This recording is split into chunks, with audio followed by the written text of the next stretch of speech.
আসসালামু আলাইকুম, কেমন আছেন সবাই? আজকে হচ্ছে ভুট্টা খাবে।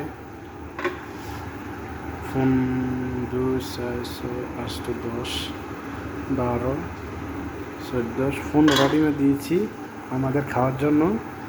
তরকারি, সবজি, সাদা ভাত, হচ্ছে খেপসা। ঢাকনা লাগাতে হবে এখন। এই তো ঢাকনা লাগান শেষ। খেপসা ভাত, মুরগি দিয়েছি ফোড়নে চলতেছে আগুন। আচ্ছা, মুরগি